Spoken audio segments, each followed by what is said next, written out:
Я начал. Так, Александр Сергеевич, вот прокомментируйте, пожалуйста, вот это событие достаточно ажиотажное, и впервые, наверное, народ тут вышел на улицу по собственной воле. То есть, это хорошо, да? Вот ваше мнение по поводу этой акции? Да. На самом деле, конечно, то преступление, которое против 4-летней девочки у нас в городе совершено, это просто безумие по своей жестокости, зверству. И то, что люди сейчас вот выходят таким образом, это даже я бы не назвал митингом, это именно сбор подписей для ужесточения наказания для педофилов. Я считаю, это вполне оправданно, нужно. Мы к этому делу подключились, и сейчас на следующей неделе мы хотим, чтобы здесь и родительская общественность, и различные организации, женские, детские, в том числе здесь у нас на базе нашей администрации городской провели круглые столы, обсудили этот вопрос.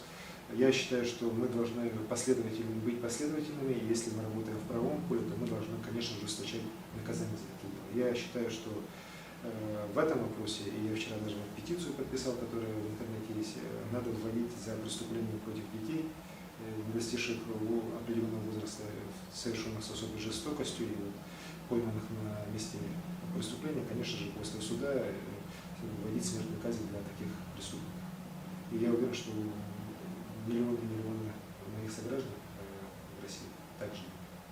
А на ваш взгляд, вот эта петиция, она выглядит несколько красиво, сильно призывающая, очень даже в какой-то степени подкупающая, можно сказать, но имеет ли она законодательную перспективу, на ваш взгляд? Или это просто как выброс таких эмоций? Я считаю, что у нас в стране, если общественность реально к этому вопросу подключится, если не только люди на добровольной своей основе будут этот вопрос ставить, а будут готовы подключаться и общественные организации, и, может, даже и политические партии, то этот вопрос имеет, я считаю, законодательную перспективу.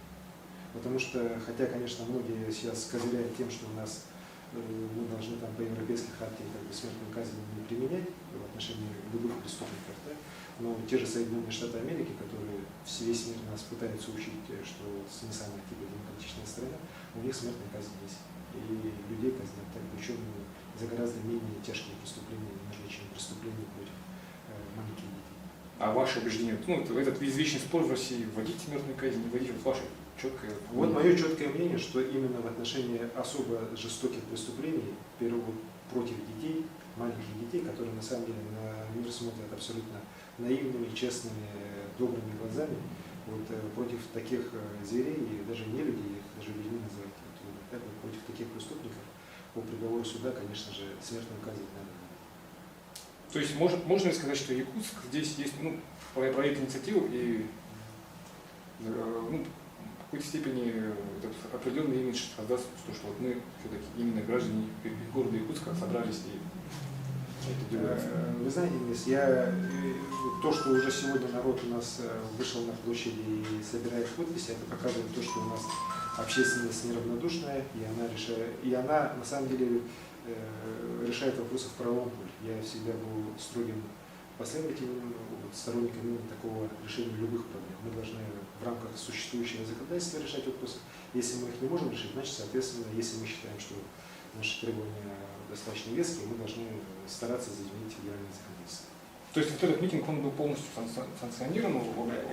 Нет, это был даже не митинг. Так? Еще раз говорю, я встречался с организаторами, это был не митинг, это был сбор подписей в поддержку петиции о введении смертной казни для преступников, совершивших преступления против маленьких детей. Соответственно, с этой точки зрения, никаких там особых нарушений законодательства в этой части я не вижу. Конечно, там часть молодых людей пошла дальше, и они там митинговали рядом уже с домом, где проживали предполагаемые преступники. Но это уже другой вопрос, я думаю, там правоохранительные органы на месте были, они там уже на месте сами разобрались. Хорошо, спасибо. Спасибо. Здесь в первую очередь, конечно, мы должны понимать, что сейчас уже все находится в руках правоохранительных органов. Мы, как и общественность, можем только контролировать эти вопросы. Но известная ситуация, что двоих вначале задержанных отпустили. Так, я считаю, что правоохранительные органы в любом случае, особенно в таких, скажем так, резонансных преступлениях, конечно, должны подходить к таким решениям достаточно скрупулезно и четко. Вы помните, у нас 3 года назад было ну, практически такая же ситуация, два года назад, с Нестесяном. Тогда тоже было решение правоохранительных органов о том, что его отпустить. И, естественно, это вызвало тоже народное возмущение. Народ тоже выходил на площадь именно тогда. Вот. Ну и в этом случае я считаю, что даже не то, что решение неправильное, а так, а недостаточное информирование населения со стороны правоохранительных органов именно по этому данному преступлению, которое, ну, еще раз говорю, очень громкое, резонансное, так, чудовищное по своей сути, так, оно повлекло к тому, что определенная часть населения считала, что вот, люди выпущены не по закону, но и преступники на свободе. Хорошо. Все, люди. Спасибо. Спасибо.